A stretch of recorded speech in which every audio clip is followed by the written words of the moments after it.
The third Test match in Perth last weekend saw the tragic passing of one of Australia's greats.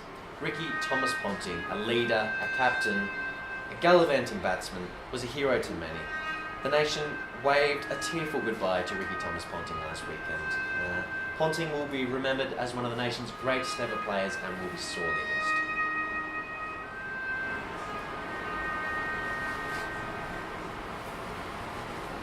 Shane, he hasn't died, mate. He just retired. It's okay. Oh, my mistake. Well, we'll get on to the Premier League then. Another interesting weekend in the Premier League coming up. First up, we see Arsenal hosting West Brom. Arsenal were done last week, 2-0 at home to Swansea in a bit of a snatch and grab. West Brom come this week. They're now just outside the top four. I think there is no reason West Brom cannot do what Swansea have done and get a win. It's a big $7 though for West Brom to win. Maybe a good one to back. Arsenal have hit a bit of a form blip at the moment in their season. Wenger thinks it's going to be alright. Maybe they will. I'm going to tip 2-1 West Brom. Then we see Villa hosting Stoke. Villa seem to have little patches of form and then little patches of rubbish form. Stoke are another one that they're probably going to be another mid-table season this year. Not a bad side, but not a great side just yet. Away at Villa Park, I'll say 1-1.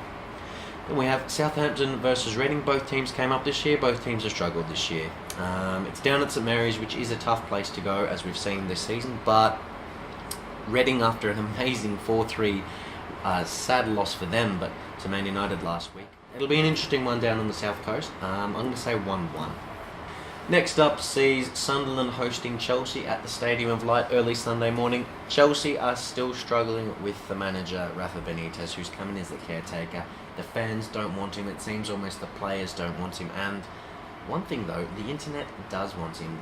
This great meme popped up during the week, and maybe it's true, I'm not too sure. There's also a bit of suggestion that some of the Chelsea fans at West Ham last week, when they got done 3-1, were almost happy to see their side get beaten by their London rivals, because maybe it'll speed up the demise of Benitez. I'm not too sure. They could get their first win under the Spaniard this weekend at Sunderland. It should happen after Sunderland in turn lost 2-1 at Norwich last week. I'm going to tip Chelsea to win 3-1.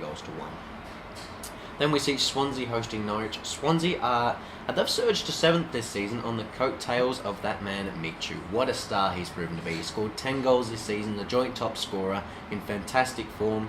Swansea went to Arsenal last weekend, won 2-0. I think they'll repeat that scoreline against Norwich this weekend. Then we see Wigan hosting QPR. QPR are slowly improving under manager Harry Redknapp. They seem a lot happier compared to Mark Hughes. They'll go to Wigan. I don't think they're quite good enough just yet, but they are slowly gelling. Maybe they'll have a bit of an escape this season. Wigan will probably win 1-0. Then we have our game of the week, which is the Manchester Derby. Man City versus Man United at the Etihad. It's going to be a massive game. City, a few key outs. Silva is a strong doubt. Didn't play Champions League. Yaya Toure is another one.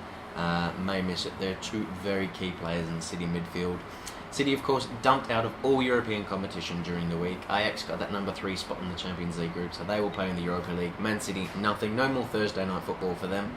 United, on the other hand, won their group, coasting through, being able to rest the players the last couple of rounds, which is very, very good for them. There's only 3 points on the table between the two sides. A win for Man City will see them tied. Goal difference is it's very, very close. Expect goals with this one. United still can't defend to save their life, but they're scoring more, as we saw at Reading last weekend. The Rooney is back in form. Yes, the Rooney. Scored 2 goals, including a penalty last week. Van Persie and Rooney are starting to really, really gel. One of the Premier League's most dangerous, if not Europe's most dangerous partnerships up front. And a fun little spot last week. It emerged from the press that when Javier Hernandez Chicharito, of course the Mexican star for Man United, when he plays for the Red Devils, crimes like carjackings, muggings, and robberies seem to drop. The Mexico City policeman Jorge Martinez came out in the press and said, when Javier plays, the crime rate drops and the birth rate goes up. So it's a bit of a boom for Mexico City. Maybe he'll play. He should. He's in reasonable form. Maybe we'll see him come off the bench against Man City. I'm going to tip United to win 3-2. There will be goals in this. If you're going to have a punt on that, definitely bet it won't be a 1-0 or a 0-0 scoreline. Next up sees Everton hosting Tottenham. at Goodison Park. A win for Everton could see them move into the top 4 this round. They had a good 1-1 draw at Man City last weekend. I think Fellaini opened the scoring. He's got 8 goals this season, doing very nicely, and then Tevez pulled back a penalty for Man City. The Toffees are not a bad side. They will be the slight favourites going into this one. Tottenham, on the other hand, had a good 3-1 win last week. Defoe is in fantastic form. He scored 9 goals this season. Gareth Bale is in equally as prolific form. He's got 6 this season. There are rumours that Andre Villas-Boas has finally let a bemused Hugo Lloris out of the dungeon underneath White Hart Lane and in between the sticks. Brad Friedel apparently spat the dummy at this and threw his walking frame at the Portuguese gaffer. These are all rumours, of course, but it's interesting. They're slowly emerging out from their doldrums. They spend a lot of money on that keeper. Maybe they're going to finally let him have a run, which is good to see. I'm going to tip a draw there, 1-1. Then we see West Ham hosting Liverpool. West Ham beat Chelsea last week, 3-1, massive result for them, and Carlton Cole, of all people, scored. Carlton Cole is probably the second worst centre-forward in the Premier League, behind the lovable Fernando Torres, and if he can score, anything can happen. Liverpool will be out Luis Suarez, who is suspended after a red card last week for a deliberate handball, which he tried to put Gerrard Cross into the net.